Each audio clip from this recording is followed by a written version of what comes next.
बात उस दिन की है जब मेरा बेटा बगल में कहीं खेलने गया था और मैं घर पे किसी से फ़ोन पे बात कर रही थी। इतने में गेट पे आहट हुई। मैंने देखा दरवाज़ा खोल के तो कुछ बच्चे थे जो बोले, आंटी देवांश भैया हैं, आए खेलें। तो मैंने बोला बेटा वो नहीं है, तो वो बच्चे चले गए। फिर मैं अपने फ़ोन में लग गई। इतने में कुछ देर बाद गेट पे आहट हुई। मैं दरवाज़ा खोल के देखी कौन, तो बच्चों ने इशारे से बताया कि चिड़िया उनके ऊपर चली गई है, उसे लेना है। क्योंकि मैं मोबाइल में बहुत व्यस्त थी इसलिए मैंने बिना उन्हें देखे ही गेट खोल दिया और इशारा किया कि जाके ले लो जहाँ गिरी है। तो बच्चों ने बोला कि नहीं आंटी गिरी नहीं है, वो ऊपर चली गई है बाथरूम के छत के ऊपर। तो मैंने बोला अच्छा अच्छा, फिर बेटा जाके निकाल लो, क्योंकि देवांश होता तो वो निकाल देता, मैं तो निकाल नहीं पाऊँगी। तो वो बच्चे चले गए और मैं फिर अपने फ़ोन में व्यस्त हो गई। इतने में मैं अपने फ़ोन पे बात करते करते मुझे अपने साइड से कुछ हलचल दिखाई दी। मैंने सोचा ये क्या है। फिर इतने में मेरा फ़ोन कट चुका था। तो मैंने देखा कि बाथरूम के ऊपर छत पर मेरे बगल के पड़ोसी अपनी बालकनी से चिड़िया उतारने की पूरी कोशिश में लगे हुए थे। मैंने जब ध्यान दिया तो उन्होंने बोला कि मेरे साइड से नहीं उतर रही है, अगर आप अपनी बालकनी से इसे उतारें तो ये उतर जाएगी। मैंने कहा कि ठीक है, अच्छा मैं कोशिश करती हूँ, क्योंकि अब तक मैं फ्री हो चुकी थी तो मैं सोच रही थी कि लाओ बच्चों के लिए ये चिड़िया उतार दूँ। और ये सोच के फिर मैं आई छत पे बालकनी के पास और मैंने वो डंडा लिया जिससे चिड़िया उतारना था। दोस्तों मैं ये स्टोरी आपको इसलिए बता रही हूँ कि जो कहानी मैं अभी बताने वाली हूँ वो कहानी मुझे इसी घटना के दौरान याद आई। तो अब मैं ऊपर डंडा लेके और वो बाथरूम के छत पर से चिड़िया उतारने की कोशिश करने लगी। मैंने बहुत कोशिश किया लेकिन वो चिड़िया उतर ही नहीं रही थी, बार बार फिसल जा रही थी उस डंडे से। तो मेरे बगल वाले पड़ोसी जो कि पहले से उतारने की कोशिश कर रहे थे और वो बहुत बच्चों के बहुत चहेते अंकल हैं, उन्होंने बोला कि मैंने आपको भी परेशान कर दिया, रहने दीजिए, अब ये नहीं निकलेगी। तो उसी समय अचानक मुझे ये स्टोरी याद आ गई जो मैं अभी आपको बताने वाली हूँ। तो आप लोग अंत तक इसको सुनिए, क्योंकि इसके बाद मैं बताऊँगी फिर मैंने क्या किया। तो अभी मैं स्टोरी स्टार्ट करती हूँ। क्या आप सुनना पसंद करेंगे? Okay, thank you. तो क्या हुआ कि एक राजा थे। उनके यहाँ बहुत समय के बाद एक लड़की ने जन्म लिया। क्योंकि राजा को बहुत उम्मीद थी कि लड़का पैदा होगा, इसलिए राजा को बिल्कुल अच्छा नहीं लगा और उन्होंने उस लड़की को देश निकाला दे दिया। लेकिन रानी को अपने बच्चे से बड़ा प्यार था। अच्छा, उस समय में ऐसा भी होता था कि लड़कियों को लोग ऐसे बाहर कर देते थे, देश निकाला दे देते थे, कहीं कहीं पे तो उसको दफन कर देते थे, कहीं कहीं पे फेंक आते थे। आज भी बहुत सारी घटनाएं कभी कभी सुनने को आती हैं, पर फिर भी आज हमारा देश बहुत आगे हो गया है। आज बेटी बचाओ बेटी पढ़ाओ के तहत बहुत सारी लड़कियां पढ़ रही हैं, आगे बढ़ रही हैं। आज कोई ऐसा जगह नहीं है जहाँ पे लड़कियों ने अपना परचम ना लहराया हो, पर उस समय ऐसा नहीं था। तो रानी ने राजा से किसी तरह से अनय विनय किया, लेकिन राजा नहीं माने और उस लड़की को वो जंगल में छोड़ आई। अच्छा, काफ़ी समय के बाद राजा साहब किसी आक्रमण में उनकी मृत्यु हो गई। तो रानी आके वहाँ पे गद्दी संभाली। जब रानी ने गद्दी संभाला तो रानी ने अपनी उस बेटी की तलाश करना शुरू कर दिया, क्योंकि अब वो पूरे पावर में थी।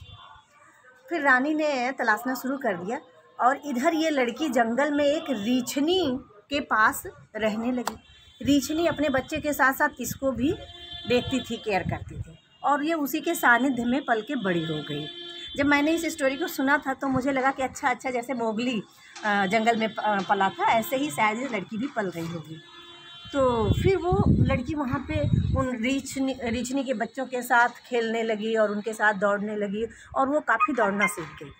और इसी बीच लड़की बड़ी हो गई थी, लेकिन उसके शरीर पे एक ऐसा राजशाही निशान था जिसके द्वारा वो लड़की रानी साहब को मिल गई और रानी साहब उसे अपने राजभवन में ले आई, अपने पास ले आई। अब ये लड़की राजमहल में रहने लगी और दिन बीतते गए। एक समय ऐसा आया जब इसकी शादी तय हो गई। तो अब उस लड़की वो लड़की इतनी सुंदर थी और इतनी फुर्तीली थी कि उससे शादी करने के लिए बहुत सारे लोग आने लगे। तो उस लड़की ने ये शर्त रखा कि मुझे जो दौड़ में हरा देगा मैं उसी से शादी करूँगी। ऐसी शर्त थी। तो बहुत सारे राजकुमार आए और उसके साथ वो दौड़ में शामिल हुए, लेकिन उस लड़की ने सभी राजकुमारों को हरा दिया, क्योंकि वो उसका तो पालन पोषण रीछनी के बच्चों के साथ हुआ था, तो उसकी दौड़ने की शक्ति तो असीमित थी। अच्छा, अब एक राजकुमार और आया और वो राजकुमारी को बहुत प्यार भी करता था और राजकुमारी भी उससे प्यार करती थी, लेकिन राजकुमारी उससे हारना नहीं चाहती थी। अब ऐसे में वो नौजवान वो राजकुमार इतना सुंदर था कि सब ये सोच रहे थे कि काश ये जीत जाता तो हमारी राजकुमारी इससे शादी कर लेती। और फिर दौड़ने की प्रतिस्पर्धा शुरू हुई। तो अब जैसा कि राजकुमारी पहले सबको हरा चुकी थी, इसके साथ भी पहले ही राउंड में राजकुमारी जीतने के करीब तक पहुंचने लगी। इतने में राजकुमार ने अपने दाहिने साइड की जेब से एक सेब निकाला, खूब चमकीला सेब, लाल चमकीला, और वो सेब राजकुमारी को दिखाते हुए ऐसे उछाल दिया। जब राजकुमारी ने देखा कि इतना सुंदर सेब है, तो राजकुमारी अपना दौड़ना भूल के उस सेब के पीछे चली गई। राजकुमारी ने वो सेब उठा लिया जल्दी से दौड़ के, और इधर राजकुमार थोड़ा राजकुमारी से आगे निकल गया दौड़ में। फिर राजकुमारी वो सेब लेके वापस जब आई और उसने दौड़ना शुरू किया, फिर वो थोड़ी ही देर में राजकुमार को पछाड़ दी। फिर और वो राजकुमारी आगे चलने लगी राजकुमार से। इतने में राजकुमार ने देखा कि अच्छा, अब मैं पीछे हो रहा हूँ, तो राजकुमार ने अपने दूसरे साइड के जेब से एक चमकीला सेब निकाला, खूब लाल बढ़िया सा, और उसने उसे भी राजकुमारी के आगे दिखाते हुए ऐसे उछाल दिया। राजकुमारी ने जब उस सेब को देखा तो राजकुमारी को बड़ा अच्छा लगा, और राजकुमारी फिर वापस अपना दौड़ना भूल के और उस सेब को उठाने चली गई। फिर राजकुमारी ने उस सेब को भी उठा लिया, और जैसा कि पहले भी वो राजकुमार से दौड़ में आगे आ चुकी थी, इसलिए राजकुमारी एकदम निश्चिंत थी, आश्वस्त थी कि मैं तो जीत ही जाऊंगी।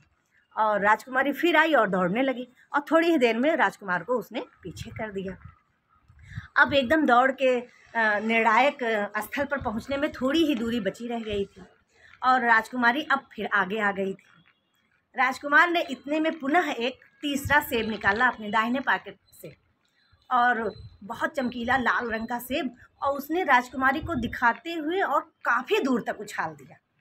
तो जब राजकुमारी ने ये देखा, चूँकि राजकुमारी निश्चिंत थी कि मैं तो उसको अभी हरा ही दूंगी, तो राजकुमारी दौड़ के वहाँ पे वापस गई और उस सेब को उठाने के लिए, और इतने में ये राजकुमार दौड़ के वो निर्णायक स्थल पर पहुँच चुका था।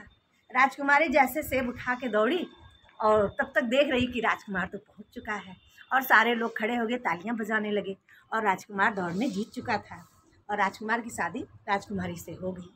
राजकुमारी भी बहुत खुश थी उससे हार के भी, क्योंकि राजकुमारी ने ये देखा कि वो चालाक भी था साथ साथ में, और उसकी चालाकी से राजकुमारी खुश हो गई।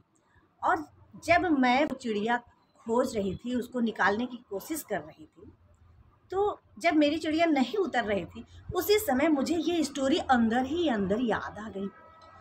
अच्छा, जब मेरे पड़ोसी जो बगल में से कह रहे थे कि रहने दीजिए, आप मत परेशान होइए, उसी समय जब ये स्टोरी मेरे अंदर चलने लगी, तो मैंने सोचा, ओह, ये चिड़िया ऐसे नहीं उतर रही है, इसके लिए मुझे कुछ और लगाना पड़ेगा तरीका। फिर मैंने वहाँ पे आसपास में देखा, तो उसी बाथरूम के छत पे एक पाइप पड़ी हुई थी, एक हाथ की केवल। तो मैंने पहले उस पाइप को धीरे धीरे उस डंडे से किनारे करके लाई, और चिड़िया के पीछे साइड में उसको लगाई। फिर मैंने चिड़िया का जो पीछे का सफ़ेद रंग की जो कैप होती है, उसको मैंने उस पाइप पे रखा, और उसके बाद मैंने उस पाइप पे ज़ोर से झटका दिया, और चिड़िया उतर के नीचे पहुंच गई। तो मुझे इसलिए आज यहाँ पे मैं ये स्टोरी शेयर कर रही हूँ कि कई बार अपने जीवन में ऐसा होता है कि हमको लगता है कि अब ये काम हम नहीं कर पाएंगे, पर कोई ना कोई ऐसी स्टोरी जो कि हमारे बहुत ख़ास हमारे बड़े लोगों ने हमें सुनाया होता है, और उससे हम प्रेरणा पाते हैं और हम अपने लक्ष्य की तरफ जीत जाते हैं। तो दोस्तों, आज आपको ये स्टोरी कैसी लगी, और आप हमको कमेंट करके ज़रूर बताइएगा। साथ ही अगर आपको ये स्टोरी पसंद आई हो तो प्लीज़ इसे लाइक और सब्सक्राइब ज़रूर कीजिए। धन्यवाद।